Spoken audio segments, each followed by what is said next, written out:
Stop scrolling.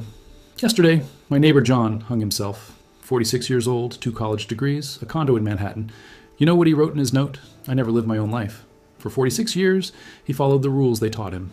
Be nice, work honestly, wait for justice. And then he died $200,000 in debt, with a wife who despised him and the certainty that he had wasted his life. And all because nobody told him the real rules of the game. The same ones taught in Jewish families for 3,000 years, but kept under lock and key from everyone else. My name is Abraham. My great-grandfather survived the ghetto, built an empire from nothing, and left us no money. He left us knowledge. 15 brutal truths passed down in our family from generation to generation. And today I'm breaking my vow of silence. Why? Because I see people around me falling from ignorance of life's basic laws. People like John, who had everything to be happy, but died with a knot in his throat and another around his neck. People who follow playbooks created by those who never had to fight for their own survival. People who expect life to be fair, that honest work will be rewarded, that kindness will be valued. And they die waiting. But before I reveal the first rule, do 3 things right now. First, subscribe to this channel and hit the bell. Second, write a number from 1 to 50 in the comments. That's the number of the rule you feel is ruining your life at this exact moment. I'll personally respond to the first 100 comments with direct advice from the Talmud. Third, watch until the end, because I'll only reveal the 15th rule to those who make it to the last minute. And it's this rule that separates slaves from free people. This is going to hurt. There's a saying in the Torah, truth hurts, but only through pain comes liberation. Are you ready to stop being a comfortable victim and become an uncomfortable warrior? Are you ready to face reality without the rose-colored filters they've sold you since childhood? Are you ready to admit that everything they taught you might have been a well-intentioned lie? Then let's go. Rule number 1. Nobody is coming to save you. In Jewish families, this is the first thing they tell a child when they begin to understand words. Not your mother, not your father, not God, not the government. Nobody is coming to save you. You can pray, you can wait, you can hope, but until you get up and walk, you're going to rot where you fell. I know this hurts. I know they taught you the opposite. They told you that if you were nice, someone would notice. They told you that if you worked hard, someone would value you. They told you that God helps those who help themselves, that the universe conspires in favor of those who believe, that everything has its time. Pious lies, anesthetics to keep you quiet while life passes by. My uncle Shmuel survived the Holocaust. He was 17 when he was taken to the concentration camp. 17 years old with the body of a child because he hadn't eaten properly for 2 years. You know what he told me about that place? I realized that those who waited for salvation died first. They sat there, praying, waiting for the Allies to arrive, for God to intervene, for some miracle to happen. And they died praying. Those who survived were the ones who did at least something every day to survive. Hide a crumb of bread under the tongue. Find an extra sip of water by licking dew from the walls. Endure for 1 more second when every cell in the body screamed to give up. They didn't wait for anyone. They didn't trust anyone. They saved themselves 1 minute at a time. The Talmud says, if I don't help myself, who will help me? And if not now, when? My uncle tattooed this phrase in his memory after watching his best friend die of starvation with food hidden in his pocket. The friend was saving it for a special day. What special day? He died before that day arrived. Died waiting for the right moment. Died waiting for permission to live. You do the same thing. You wait for the right time to start that business. Wait to have more money to invest in yourself. Wait for the kids to grow up to live your dreams. Wait for the economy to improve, the government to change, the stars to align. And while you wait, life slips through your fingers like sand. Nobody's going to give you permission to live. You have to take that permission with your own hands.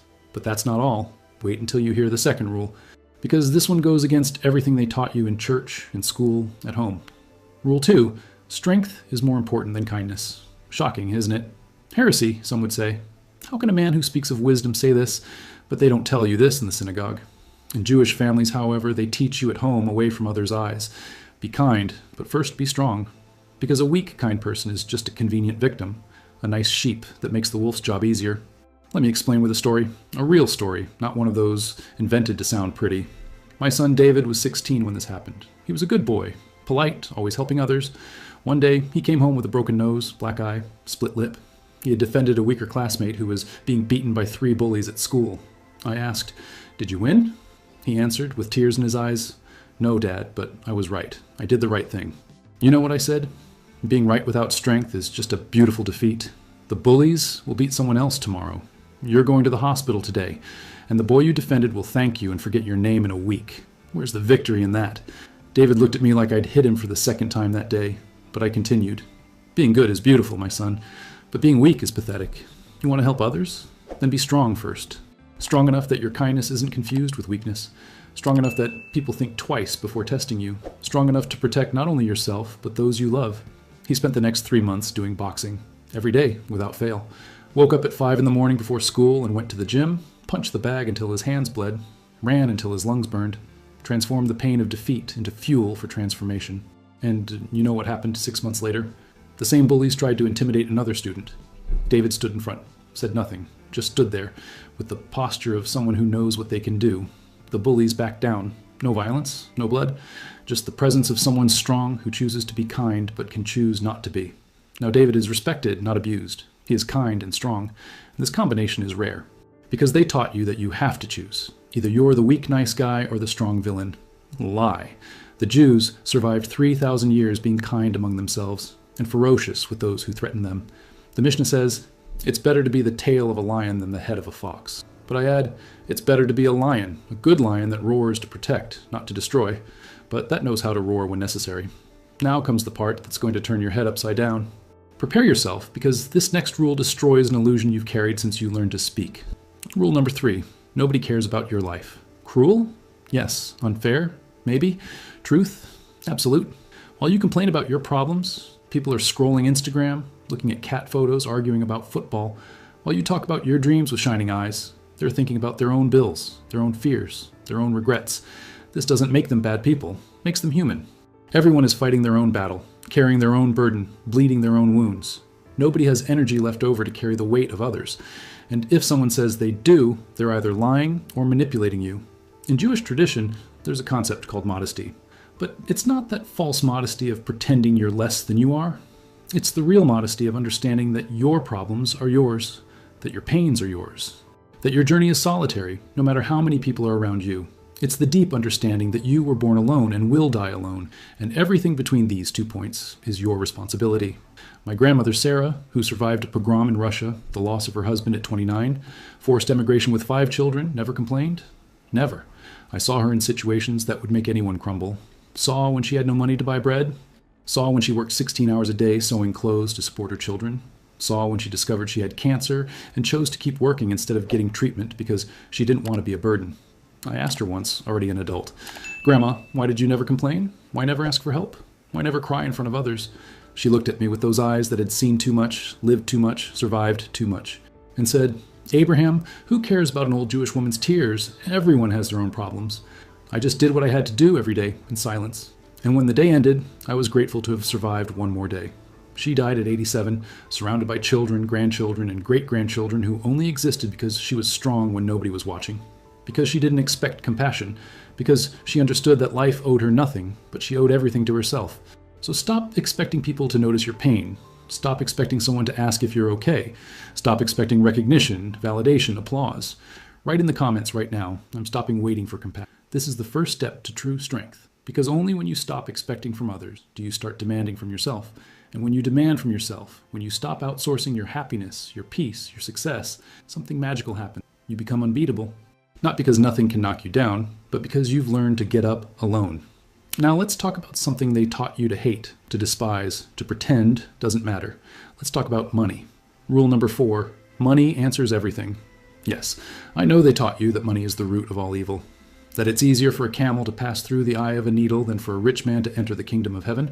That the poor are blessed, that wealth corrupts, that what's important is having a pure heart. All lies. Beautiful lies told by those who want to keep you poor and obedient. The Talmud, which was written by men who truly understood life, says something completely different. Where there is no flour, there is no Torah. Translation, without money to eat, you can't study. Without money to protect yourself, you become a victim. Without money to help others, your kindness is just theory. Without money, you're not free. You're not protected. You can't choose. You're a slave to circumstances. My great-grandfather used to say something that scandalized the neighbors. A poor, righteous person is half righteous. People whispered, horrified, "How can he say that? Righteousness doesn't depend on money." But he explained, "How can you donate to charity if you barely have enough to eat? How can you educate your children if you don't have money for books? How can you be independent in your judgments if you need to please your boss to not lose your job? How can you help someone when you yourself are drowning?" Sounds cynical? I understand. They taught you that spirituality and money are opposites. That you have to choose between being rich or being good. Another convenient lie.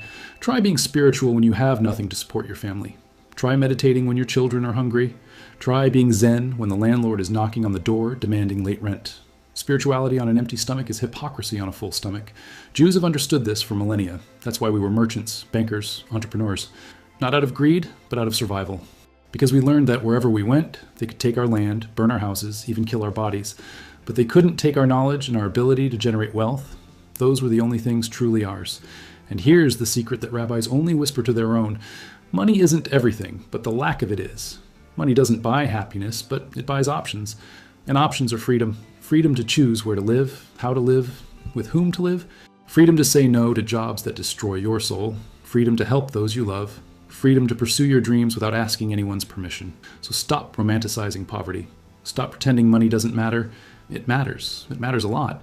And the faster you accept this, the faster you'll stop sabotaging yourself financially with beliefs that aren't yours. But here's what really matters, and it's something even rabbis prefer to stay silent about, because this next truth is so hard that most people prefer to live in illusion than face it. Rule number 5, love is not guaranteed. Not from parents, not from children, not from God. Shocking? Devastating? Welcome to reality. In Jewish families, we don't say I love you 100 times a day. Not because we don't love, but because we understand that love isn't words repeated until they lose meaning. Love is choice, and that choice needs to be renewed every day, and it's not always renewed. Why? Because love isn't words. Love is a choice, and that choice can change. People change, circumstances change, feelings change, and that love you thought was eternal, guaranteed, immutable, can simply evaporate like dew under the midday sun. My father loved my older brother more than me. It was obvious. Not that he didn't love me, but there was a clear, undeniable preference. My brother was more like him, brighter, more charismatic. I was the middle child, forgettable, always in the shadow. You know what I did? I could have begged for love, could have become the family clown, doing anything to get a look of approval, could have become bitter, resentful, destroyed inside. But I didn't do any of that. I built myself, without expecting anything from him.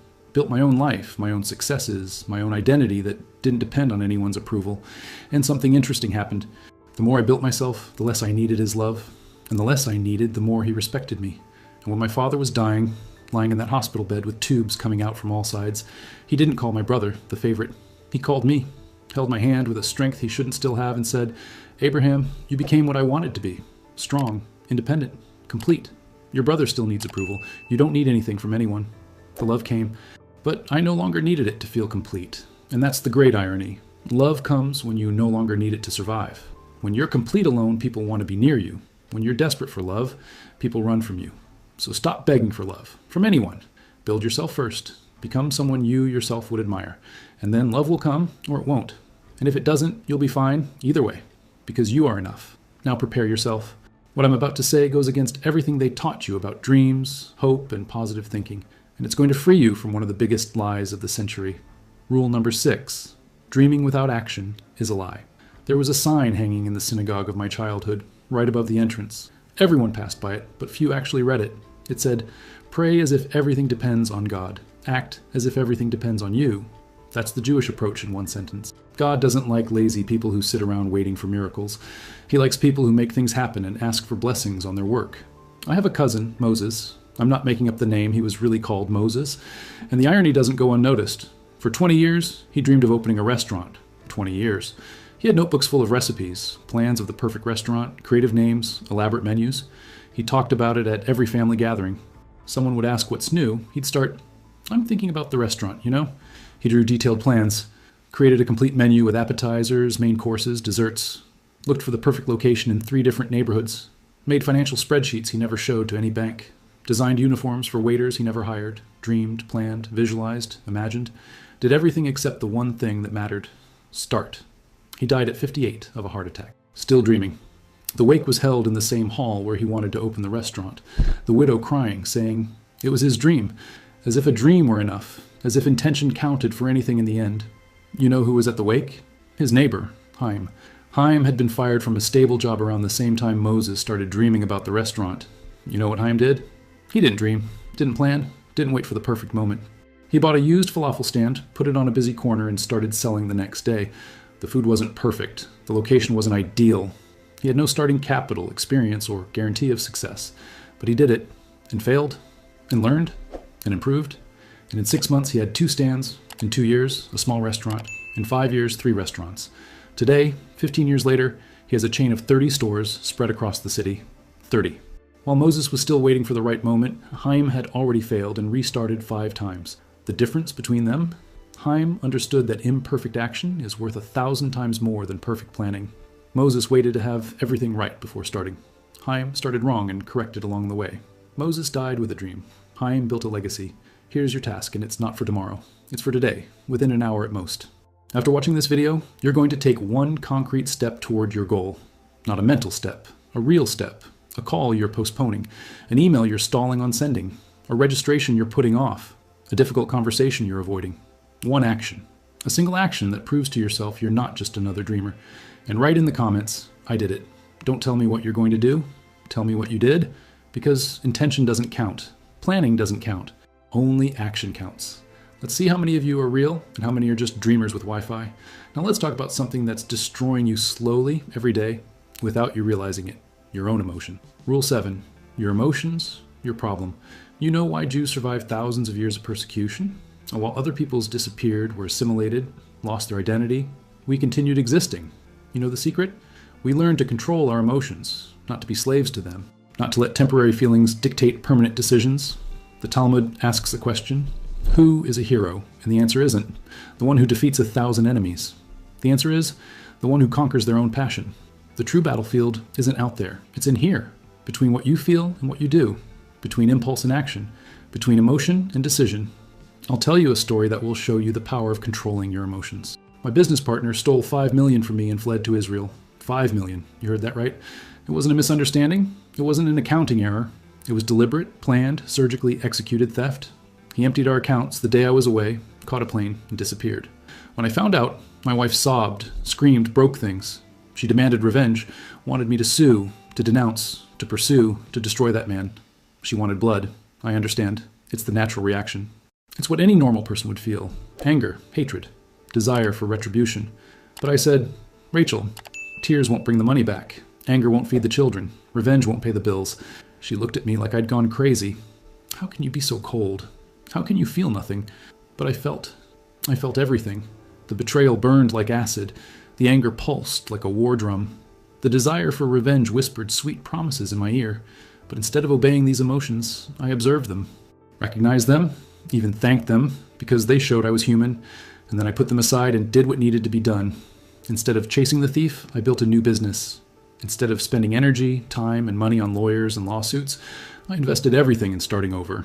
Instead of looking back with anger, I looked forward with determination. 3 years later, I had earned 10 times more than he had stolen. 10 times. And you know what happened to him? He died of cancer 2 years later, alone, isolated, spending the stolen money on treatments that didn't work. Without my anger, without my curse, without me doing absolutely nothing against him, life resolved everything by itself. And here's the lesson. Emotions are information, not instruction. They tell you what you're feeling, but they don't tell you what to do. You feel anger? Great. Information received. Something isn't right.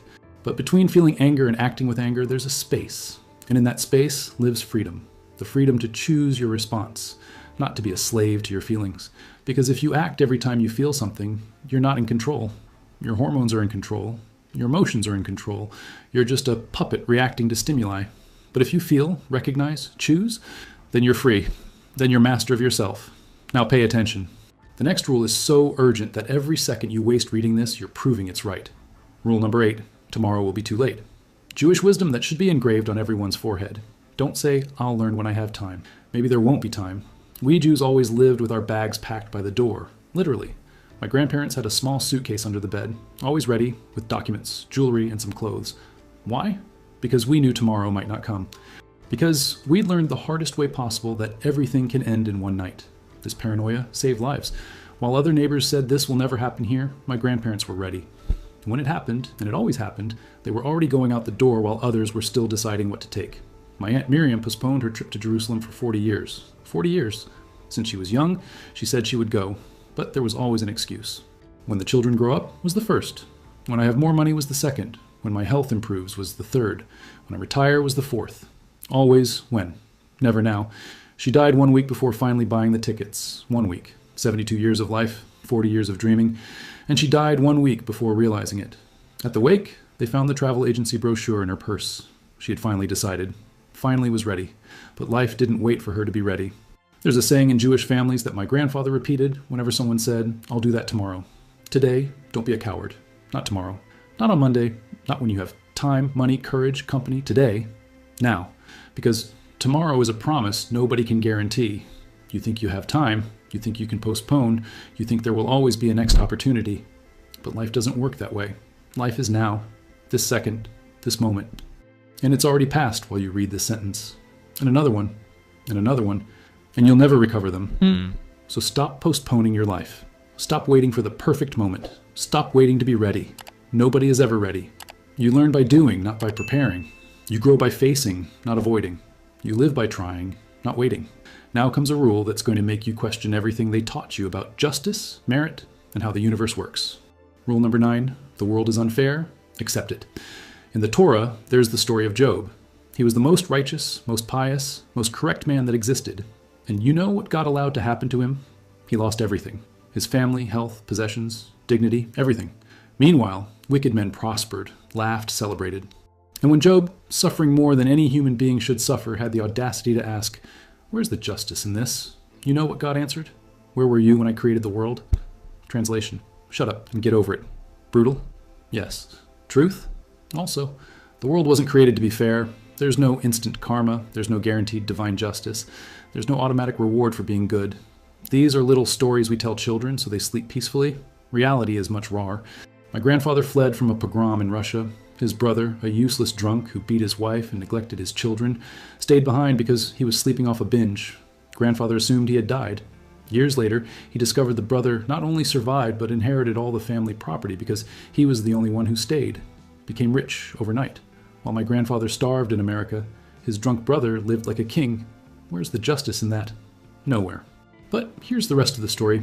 My grandfather built a business in the United States from scratch. Started selling rags door to door. Slept on the floor, ate once a day, saved every penny, invested, reinvested. In 20 years, he had 5 stores. In 40 years, he was one of the most respected men in the community. Died rich, surrounded by family that adored him, leaving a legacy that sustains our family to this day. The drunk brother drank the entire inheritance in 5 years. All of it. Died at 42 in a ditch, drowned in his own vomit, alone, hated even by his own shadow. So where's the justice? Not in the world. In the result, not in the short term, in the long term.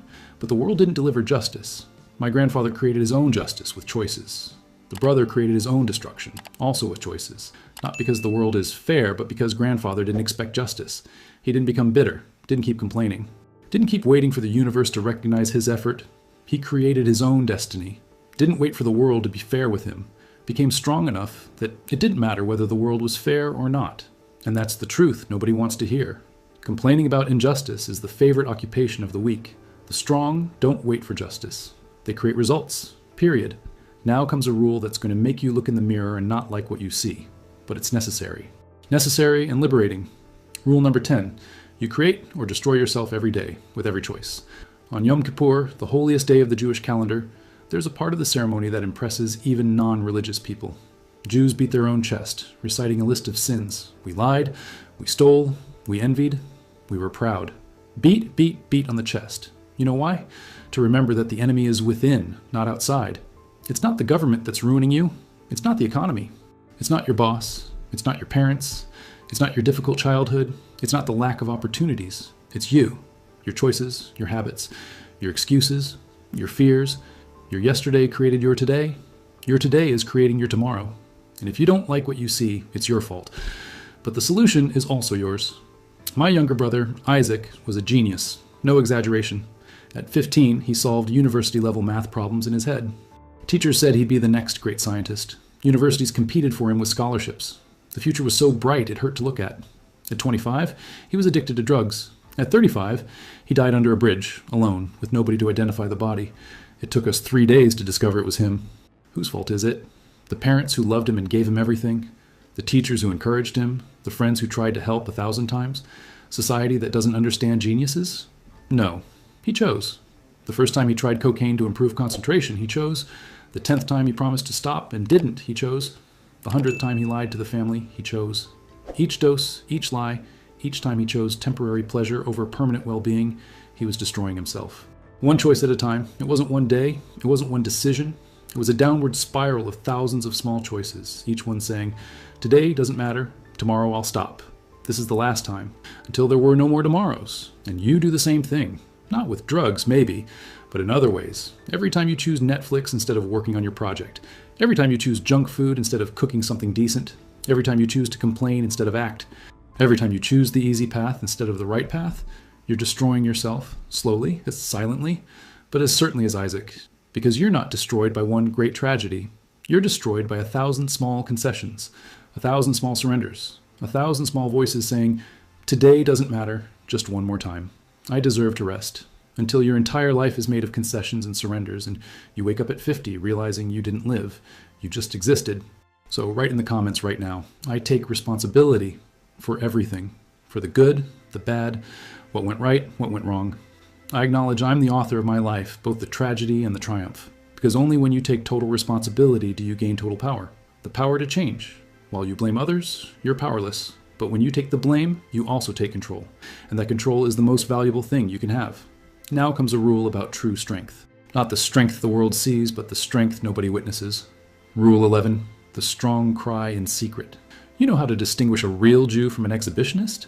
An exhibitionist cries in public, posts their pain on Instagram, dramatizes every small problem, performs suffering. A real Jew smiles during the day and cries into the pillow at night.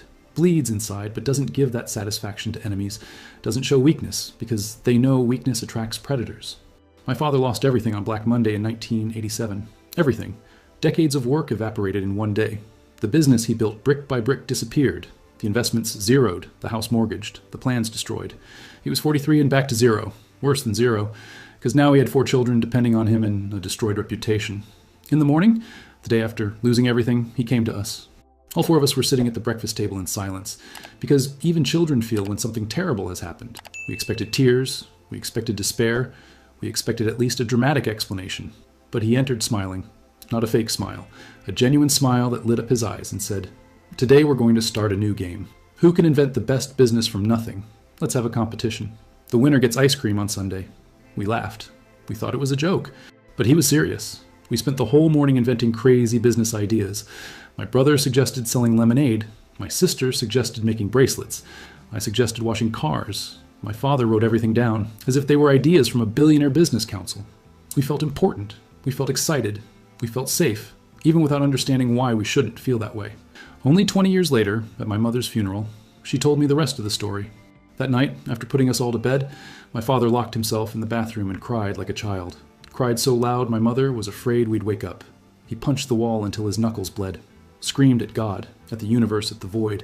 Let out all the pain, all the fear, all the despair. But he did it alone, away from our eyes, because in the morning he needed to be a rock. In the morning he was our hero again, because a hero isn't someone who doesn't fall. A hero isn't someone who doesn't feel pain. A hero isn't someone who's strong all the time. A hero is someone who falls in private and gets up in public. Someone who bleeds alone, but smiles for those who depend on them. Someone who carries the weight of the world on their shoulders, but doesn't let anyone see how heavy it is. That's true strength. Not the absence of weakness, but the choice of where and when to show that weakness. Not repressing emotions, but directing them. Not pretending everything's fine, but ensuring those under your protection believe it will be fine, until it really is.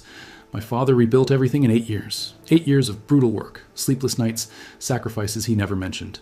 And when he finally got back to the top, when the business was prospering again, someone asked, "How did you endure after losing everything?" He answered, "I didn't endure. I broke. But nobody needed to see that. Don't leave now." The next rule about the price of every choice is going to make you rethink everything you want in life. Rule 12. Everything has a price, and you can't negotiate. You can only choose which price you're willing to pay. If you want to be rich, you'll pay with loneliness, because while your friends are partying, you're working. You'll pay with insomnia, because your brain doesn't turn off when there are decisions to make. You'll pay with lost relationships, sacrifice social opportunities, postponed comfort. If you want a happy family, you'll pay with freedom. You can no longer just do what you want when you want. You'll pay with concessions, because marriage and children require you to yield, negotiate, sacrifice. You'll pay with constant worry, because now there are people whose well-being matters more than your own. If you want peace, you'll pay with ambition, because ambition is constant war. It's never being satisfied, it's always wanting more, conquering more, being more. Peace requires you accept where you are, and that means giving up where you could be.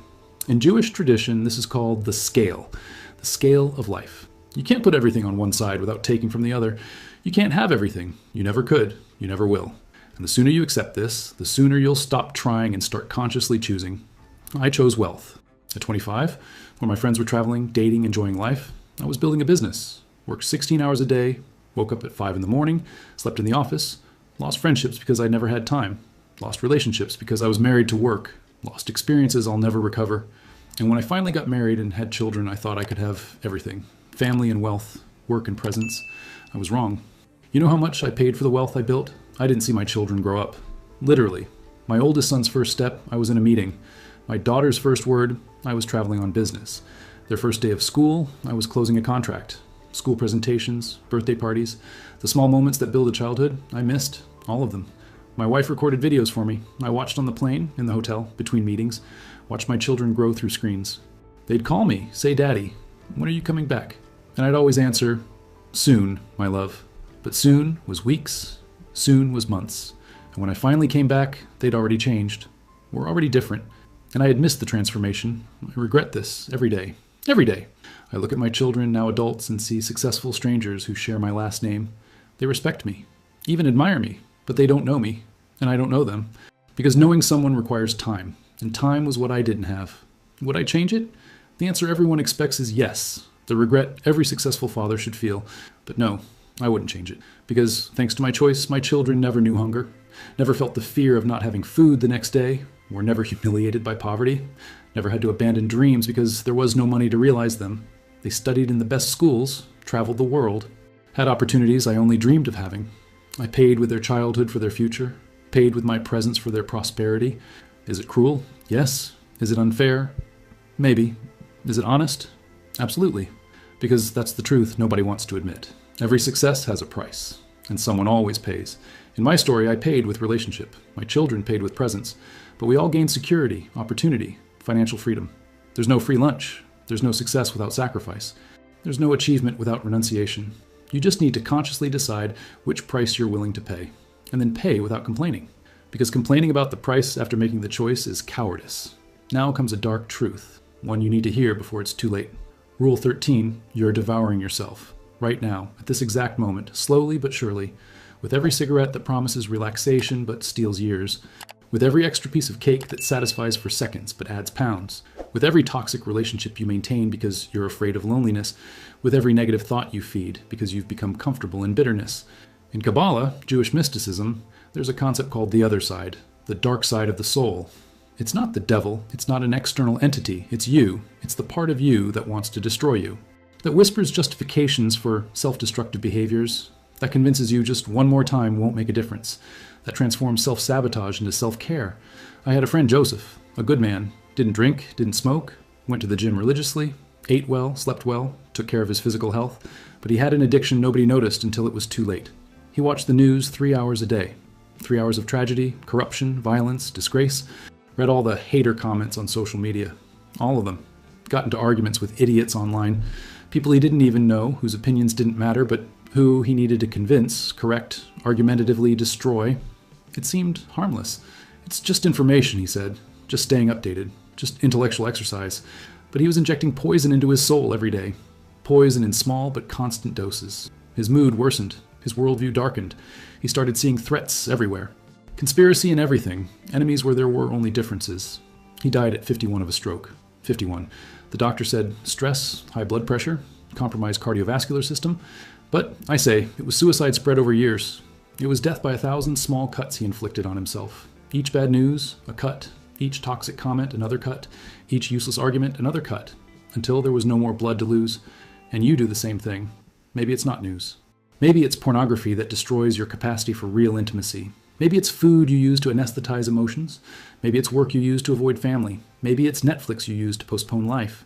Maybe it's relationships you know are bad but are afraid to end. Maybe it's the drink you need to relax that became necessity, that became dependence, that became excuse. You're taking small doses of poison every day and thinking it's normal, thinking everyone does this, thinking there are no consequences because consequences aren't immediate, but they're accumulating, like compound interest in reverse. Each bad choice multiplies the next. Each time you sabotage yourself, it becomes easier to do again, until self-destruction becomes your pattern. Stop, now. Identify your poison. Be honest with yourself about what's slowly killing you, and stop before it's too late. Because nobody's going to stop you. Nobody's going to save you from yourself. This is your responsibility, and only yours. Now, an existential truth that's going to make you feel less alone, or more alone, depending on how you interpret it. Rule 14, nobody will fully understand you. Nobody, not even the mother who gave birth to you, who carried you in her womb, who's known you since before you were born. Not even the wife who sleeps beside you every night, who sees you in your most vulnerable moments. Not even the children who carry your DNA, your appearance, your mannerisms. And here's the scariest part. Not even you fully understand yourself. How many times have you done something and then thought, why did I do that? How many times have you reacted in ways you didn't expect? How many times have you surprised yourself with your own feelings, thoughts, choices? If you don't fully understand yourself, how can you expect others to understand? In Jewish mysticism, there's the concept of the extra soul, the additional soul we receive on Shabbat. The idea behind it is that each soul is so unique, so individual, so singular that even God created each one separately. Not in mass, not in series, one at a time, with full attention. That's why you're unique to the point of feeling existential loneliness. Because literally, there's nobody exactly like you. Never was, never will be. This is the blessing and curse of individuality. The blessing is you're special, unique, irreplaceable. The curse is you're fundamentally alone in your experience of being you. Nobody will ever feel what you feel exactly as you feel it. Nobody will understand your fears, your dreams, your motivations in the exact way you understand them. Because nobody's living inside your head. Accept this, not as tragedy, but as reality. Stop looking for the soulmate who'll complete you, who'll understand you perfectly, who'll fill the void. That person doesn't exist, never existed. It's a romantic myth that sells books and movies but doesn't correspond to reality. Instead, look for someone whose strangeness you're comfortable with, someone whose peculiarities complement yours, someone who doesn't need to understand you completely to accept you totally. Because relationships aren't about total understanding. They're about mutual acceptance of fundamental differences, and free yourself from the prison of needing to be understood. You don't need to explain yourself all the time. You don't need to justify your choices. You don't need to make others understand. Just live. Make your choices. Follow your path. And let them interpret as they wish. Their interpretation says more about them than about you anyway. Now this is it. The last rule. The one that separates slaves from free people. The one you need to keep in your heart until the last day of your life. Rule 15. Time is the only real currency, not dollars. Not euros, not Bitcoin, not gold. Time. In Jewish tradition, there's a prayer called the time of our lives. It's recited at special moments. And in it, we don't thank for money. We don't thank for health, although it's important. We don't thank for success. We thank for time.